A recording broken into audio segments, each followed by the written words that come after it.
Hey there and welcome to SI Now. It's Thursday, May 25th, and I'm Ryan Aselta.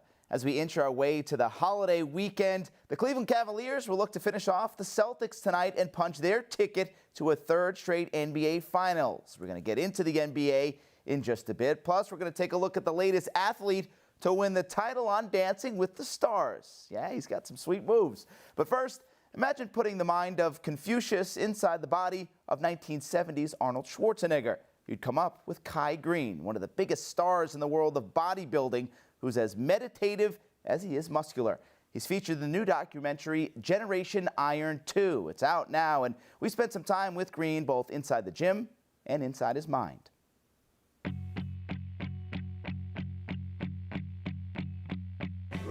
First place medal in Jacob's third Arnold Classic victory, Kai Green.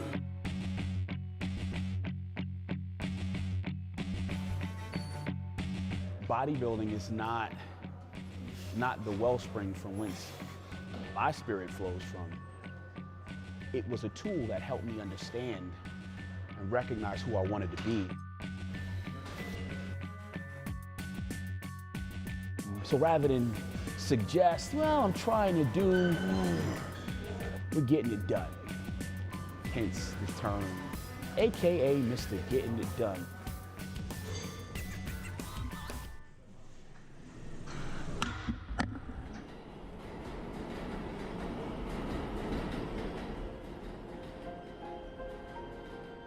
I was born in Brooklyn, New York, and a family tragedy kind of made it so that I was taken away from a biological parent, single biological parent at age 6. I guess some would say on the road to becoming a negative statistic.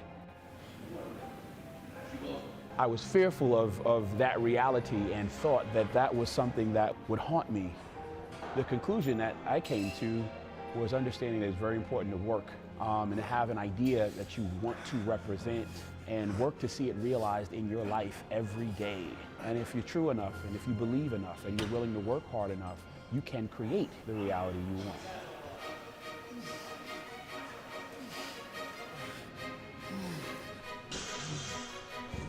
I think one of the things that I understood very early that would be a help to me was working out. It was something that I was able to control. And at a time in my life where I couldn't say where I was going to go, what I was going to do, when I was going to eat, when I was going to be told to go to bed, the one thing that I was able to do was to decide on my own, I'm going to do these 10 push-ups. And I think that was the beginning for me. I was able to start to influence the way my chest was going to look, the way my arms would look. Ultimately, I began to develop a strength that couldn't be measured by just the size of my chest. I used to say, bodybuilding saved my life. It wasn't weightlifting or bodybuilding as much as the idea of a larger possibility.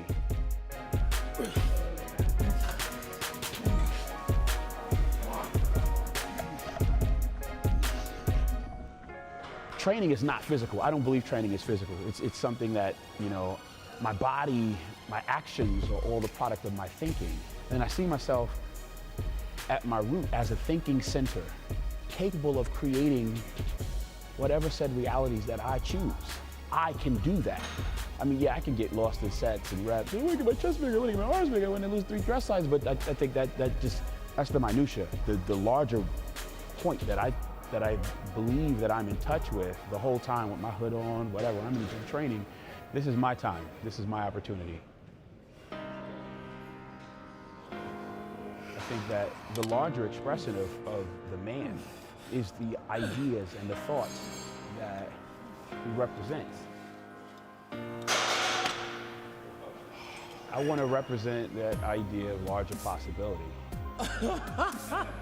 Woo! This opportunity today is again a testimony to that point. Becoming a master of your fate, creating your destiny.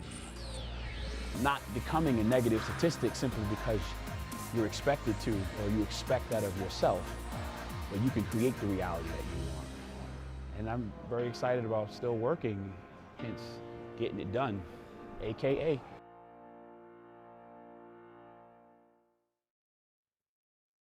Mr. Getting It Done. Interesting guy. You can catch more of Kai Green in the movie Generation Iron 2, which is out right now. All right, now to the NBA, where tonight in Boston, the Cavs will try to finish off the shorthanded Celtics in Game 5 of the Eastern Conference Finals. And while it's pretty much a foregone conclusion that Cleveland will face Golden State for a third straight finals, Cavs coach Tyronn Lue had some very interesting things to say about the matchups his team will face tonight compared to what he may see next week. Lue told a small group of reporters yesterday that the Celtics are actually a tougher matchup for his team defensively than the Warriors. Huh? The Cavs coach said he's not even thinking about Golden State and had glowing words for Boston, saying the stuff they're running, it's harder to defend than Golden State's offense for me, as far as the actions and all the running around and all the guys who are making all the plays. So it's totally different thing. He went on to say they hit the post. Golden State runs splits and all that stuff, but these guys are running all kinds of stuff. Brad's got them moving and cutting and playing with pace, and everybody is a threat. It's tough, you know? Well, clearly Lue is simply caught up in his current series, and his series has forgotten what the Warriors bring to the table. So let's remind him what Golden State's all about. The Warriors are tops in the NBA playoffs in points per game and field goal percentage, and second in offensive efficiency per 100 possessions. Now, in comparison, the Celtics are 8th in points, 6th in field goal percentage, and 5th in efficiency. So Lue has already given the Warriors bulletin board material before the finals matchup is even set. Can't you picture Golden State posting the headshots of Kelly Olynyk, Avery Bradley, and Marcus Smart in the locker room saying, this is who the Cavs think are tougher to defend than the Warriors? Interesting. Now, speaking of the NBA Finals, Las Vegas released the odds for the Finals MVP award, and odds makers clearly like the Warriors in a possible series with the Cavs. Kevin Durant is your favorite to win the Finals MVP at 7-5, with Steph Curry a close second at 8-5. But what about the King? Well, LeBron not far behind. He ranks third at 2-1. But if you're looking for a good value bet, how about Kyrie Irving? The hero from Game 4 of the Eastern Conference Finals is at 10-1 to win the Finals MVP. Some good money to be made right there. Well, in case you missed it, another professional athlete took home the coveted Mirror Ball trophy on Tuesday night when running back Rashad Jennings defeated Cubs World Series champ David Ross.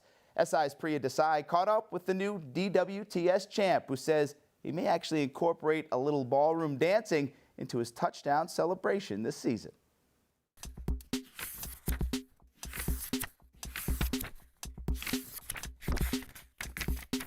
Fresh off of his Dancing with the Stars win, we have Rashad Jennings with us today, brought to you by Toyota. Let's go places.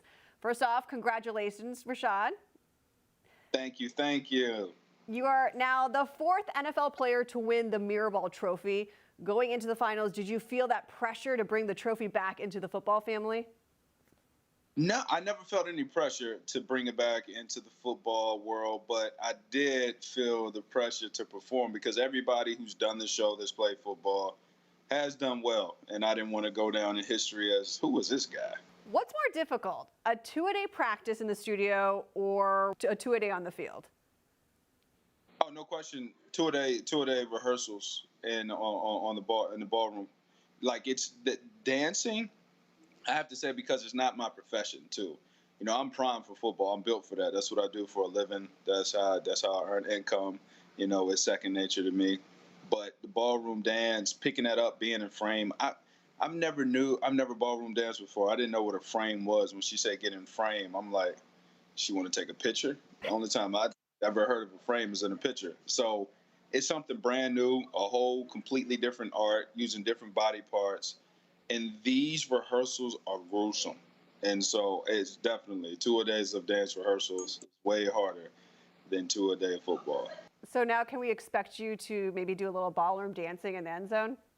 Listen, I do. I got something already. I already got something if I get in that end zone. When a GM calls me, I'm going to prove them right. You know, I'm going to go earn the respect of the team and fight for a championship. I got that taste in my mouth for what it feels like to win the big one. So I want to do it in football. You are now a legitimate dance threat to your former teammate Victor Cruz. Did he give you any tips? Nah, you know, Cruz is funny, man. That's my guy. We know he could dance. I mean, he got the salsa on lock. I'll take notes and take tips from him all day. And some of the salsa was in the freestyle, so I know he'll appreciate that. And I hope he signs with a team soon. I know he's a competitive guy. He's a good locker room guy. He's a champion at heart. But I know he was proud watching his boy go out there and represent on the dance floor. So I'm excited to celebrate with him. Speaking of Cruz, both of you are free agents. He mentioned in a radio interview on Tuesday, last season he felt he was left open a lot and the Giants may have suppressed his production on the field. Do you remember seeing any of that? Not really, not to the point where it's noticeable. I mean, any given day, you're gonna, as a receiver, you may be open and not be targeted. As a running back, it might be an overhaul you miss or whatever. Like, the game isn't perfect, but as far as not targeting him on purpose, I didn't see that at all. I mean, we have progressions that we would go through. I thought Eli did an outstanding job of getting it to the open guy. I think that's just the competitive nature of Cruz. He wants the ball in his hand, and quite frankly, I don't want a teammate in the locker room with me that doesn't want the ball. So I can appreciate those comments too. Well, good luck in finding your team. Now, can that team expect you to bring your Mirrorball trophy into the locker room? Do you have any plans for your trophy? I got plans for the trophy, so I'm gonna put it above the fireplace, right? Mount it up, and I'm gonna have lights beaming at it, okay? And I'm gonna have music playing each song that we dance to the whole season. It's gonna play in the background as it rotates with lights sparkling all over the place. I got this whole thing figured out. That's quite a setup. Oh yeah, listen, I had the time of my life. Like, this was really life changing for me. And again, going back to just a work ethic. We didn't know this, but saying that we put in 362 hours and it was like 100 more than other people. That's what I'm gonna bring to the locker room is work ethic, and again, winning the big one. And I want to do that in football. All right, so ballroom lessons, a group activity with your next team. I love it. Absolutely. All right, thank you for being with us. Thank you.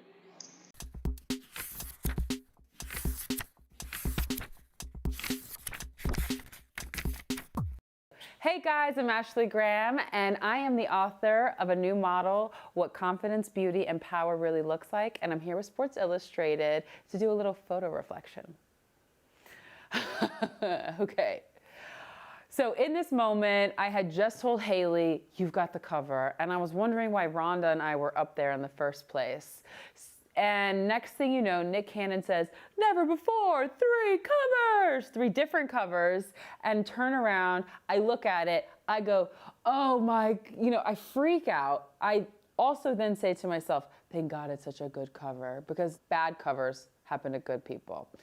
And then all of a sudden I turned around and I was like, hey world, I'm ready for you. What's up?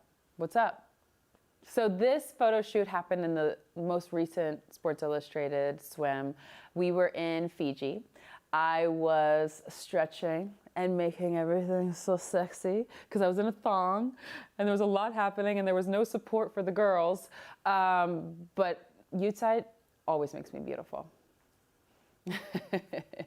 This was in my first issue of Sports Illustrated, and MJ just threw me this hat. She goes, take off your bikini, take this hat, and hopefully it covers everything. And so I was doing all kinds of angles to make sure it was covered, and I got covered. So this was the last shot of my Fiji photo shoot in the latest issue. And I was like, you know what? I'm just gonna be really sexy and I'm just gonna go for it. And I'm in a thong, here we go. Ugh. And it looks like it hurts, but it didn't hurt, I promise. I'm very flexible. I held that pose for a good 15 minutes, and then I came out of it, had to readjust, and then I got right back into it. Ta-da! Woo!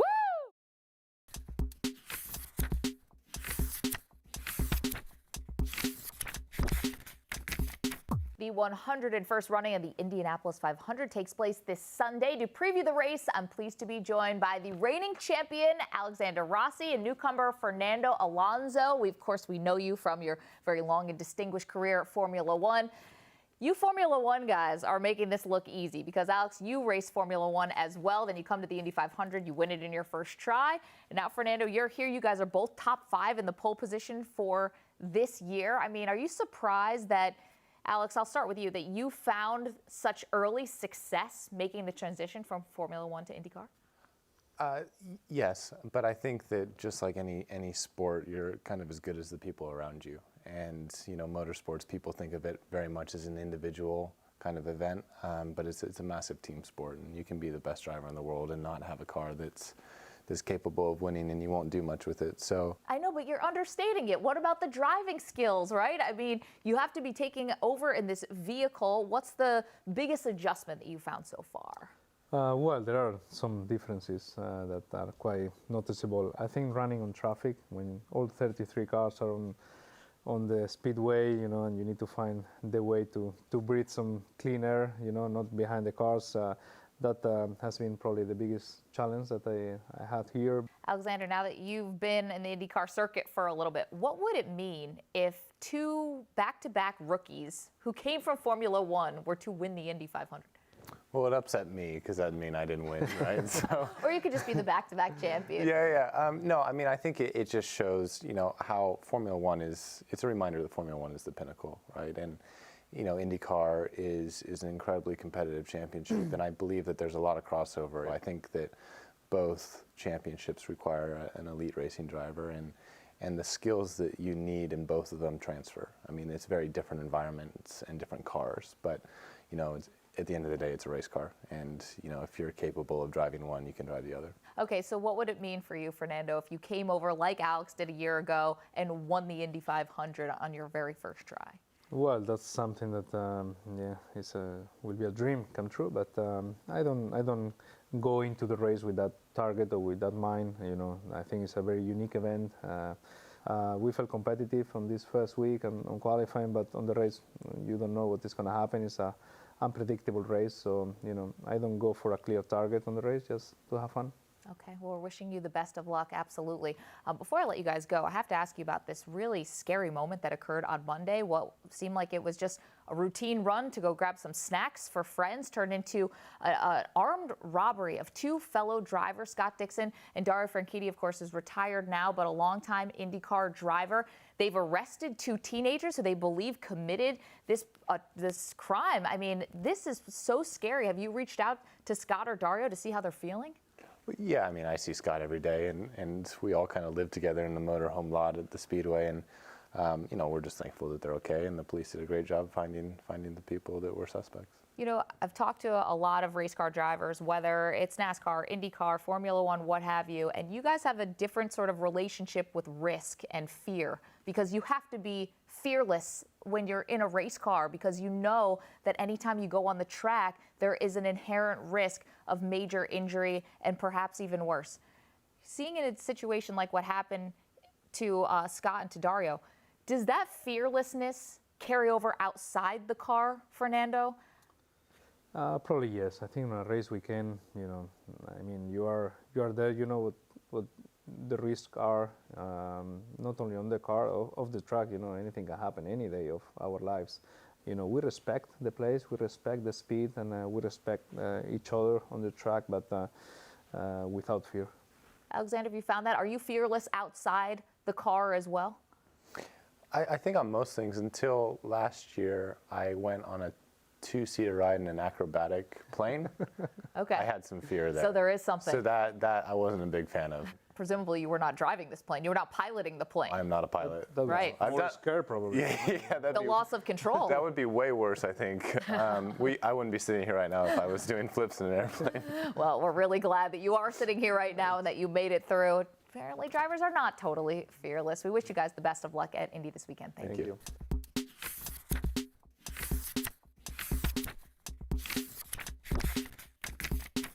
Hey, what's up, guys? It's Alexander Rossi, Verizon IndyCar Series driver for Andretti Autosport, and I'm here at the SI Now Speedway. I'm going to do my best to set a lap time for you all to beat.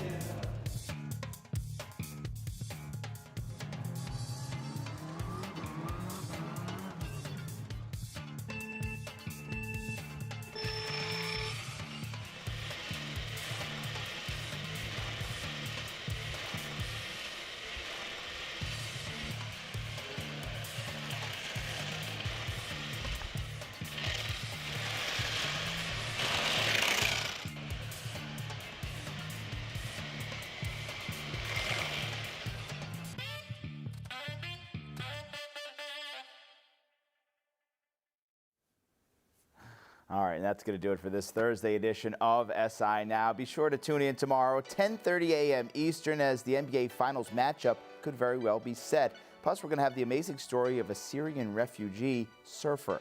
That's Friday on SI Now. Until then, stick with SI.com for all the latest sports news, and don't forget to follow us on Twitter, Facebook, and Instagram.